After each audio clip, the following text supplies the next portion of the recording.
Dennis Rodman. I mean, just say the name. You already know it's going to be interesting, right? Yeah. Way more than just the hair, right? Like the constantly changing hair and all the crazy stuff you'd always see in the headlines. Mm-hmm. But behind all that, this guy was an absolute beast on the court, like seriously dominant. Oh, yeah.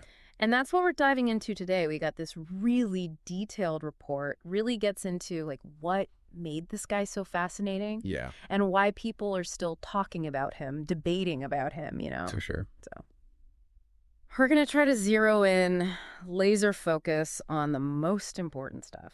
The really interesting things about his life, his whole career. Right. You know, for people who want to really understand these kind of figures, the ones you just can't ignore. Mm-hmm. But without getting, you know, lost in the weeds.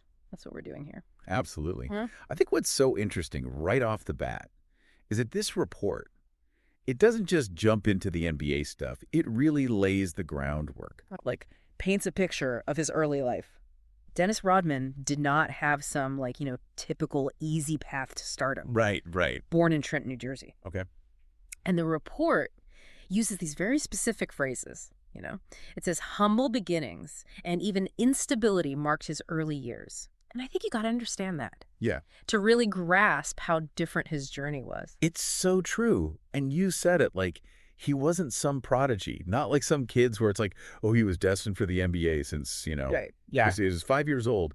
This guy, the report makes it clear, he was a late bloomer. Yeah, absolutely. He didn't get serious about organized basketball until he was like, what? Pretty late. Late teens? I mean, that's crazy to think about. Right. The guy who's maybe, arguably, you know, the best rebounder ever, starts that late. Then he goes to Southeastern Oklahoma State. Yeah. Not exactly a basketball powerhouse. blue blood program, right? Yeah. An NAIA school. But he kills it, becomes an All-American. Yeah. It's like that raw talent, just pure ability. It had to find a way. It's like it couldn't be contained. Right, exactly. Like no matter where you put him, it was going to come out. And that's what's so cool about it. It reminds you that, you know, talent can show up anywhere. Absolutely. And then, of course, 1986, NBA draft. Detroit Pistons. They take him in the second round. The Bad Boys Pistons. Man, those teams were something else. You can't talk about early Rodman without those Pistons teams. You can't. It's like... I mean... This report, the analysis they do here, is spot on. They really emphasize how important he was to that team. Mm-hmm. That whole identity, so physical, so tough. Just... I mean, they just shut teams down. Right. His defense first. It was all about, like, wearing the other team down. Yeah. Just being tougher than them. Grit. And, of course... owning the board. Rebounding. That was Rodman. Like, the heart and soul of that. Absolutely. And, I mean, the results speak for themselves. Oh, yeah. Back-to-back Defensive Player of the Year awards. 90, 91. Yep.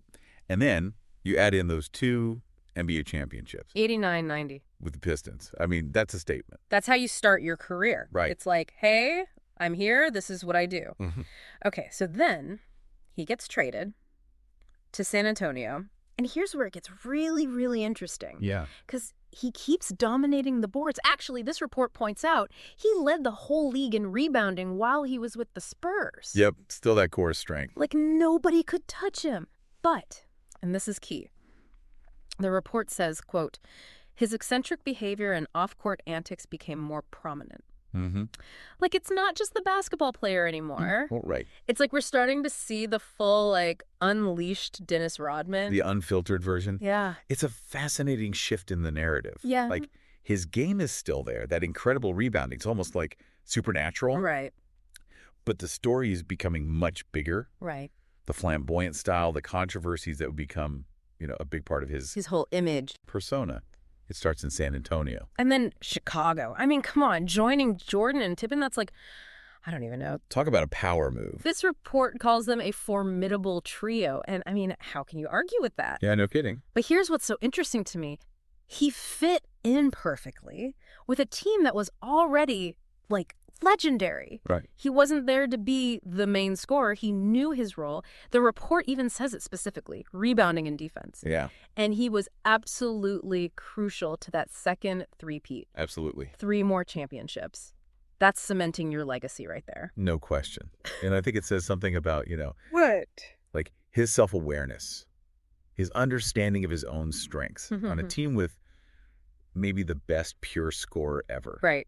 He didn't need to chase points. Yeah. His huge value was in those other areas, Yeah. the dirty work. And that let Jordan and Pippen just... Shine. Exactly. And then you have the later years, the Lakers, the Mavericks. The report mentions that his playing time went down. Mm-hmm. But it also says he was still incredibly notable. Right. It's like his presence alone, even if he wasn't putting up the same numbers, Yeah. it still meant something. It still had this Yeah. aura, you know? Yeah, it's like even as his peak performance, his absolute best was definitely with the Pistons and Bulls. Yeah. He was still a huge name, still a major figure in the league. And I think it's important to include that. Yeah. It shows the whole picture, his entire journey through the NBA. So let's really break down what made him such a force. Yeah. On the court, I mean. This report doesn't mince words. It says he's widely considered one of the greatest rebounders in NBA history. It's not hyperbole. And they go on to highlight, like, the specifics, the things that made him so good. They talk about his timing, his positioning, and his tenacity. It's like he had a sixth sense for the ball. Yeah, totally. It wasn't just about athleticism. Right. Like obviously, he was incredibly athletic. Oh, yeah. But rebounding at that level, it's almost like, it's about anticipation. Mm-hmm. Knowing where the ball's going to go before it even gets there. Understanding the geometry of the court. And then that pure will to get the ball. Like a hunger for it. And it wasn't just about grabbing the ball. I mean, he was an amazing defender, too. Right. The report calls him relentless and versatile. Yeah, he was just disruptive. He did not want to go up against Dennis Rodman. Nope. And the report even gets into, like, the data. They talk about his rebound rate. Okay. Which is basically the percentage of available rebounds he got while he was playing. Interesting. And his numbers were, like, way higher than anyone else's. It's like he studied shot trajectories. Wow. Like he was obsessed with understanding where the ball was going to go. And then, I mean, come on, the awards. It's crazy. Your resume is stacked. 5 NBA championships, 2 Defensive Player of the Year awards, that's right, 7 rebounding titles in a row, all NBA selections, all defensive selections, Hall of Fame induction in 2011. I mean, that's great. That's not just good. That's dominance over a long period of time. Right. Like sustained excellence. Yeah. Okay, but now we got to talk about the other side of Dennis Rodman. Just as prominent, just as much a part of his story, the controversies, his whole, public persona. Off the court, he was a completely different animal. Oh, yeah. This report, it actually goes into some detail about his flamboyant style. The constant hair color changes, the tattoos, the piercings, the clothes he wore. Like he was making a statement. He was. And it wasn't an accident. Right. It was deliberate. He wanted to stand out. Yeah. To challenge the norms. And, it wasn't just the look. It was the actions, too. Yeah. On the court, the report mentions on-court altercations and suspensions. Yeah, he definitely pushed the limits. Sometimes he went way too far. He did. But that was part of the whole package. And then his personal life, the relationships, the behavior. I mean, this report puts it nicely, saying high-profile relationships and unconventional behavior. It's a lot. It was a lot. And it kept him in the spotlight for all kinds of reasons that had nothing to do with basketball. Right. He was a celebrity as much as he was an athlete. And he owned that. Yeah, he did. In a way that was really new for that time. And then there's the North Korea stuff. I mean, that's like a whole other level of bizarre, right? Yeah, bizarre. Going to North Korea, meeting Kim Jong-un. Multiple times. This report highlights both the fascination and the criticism that came from that.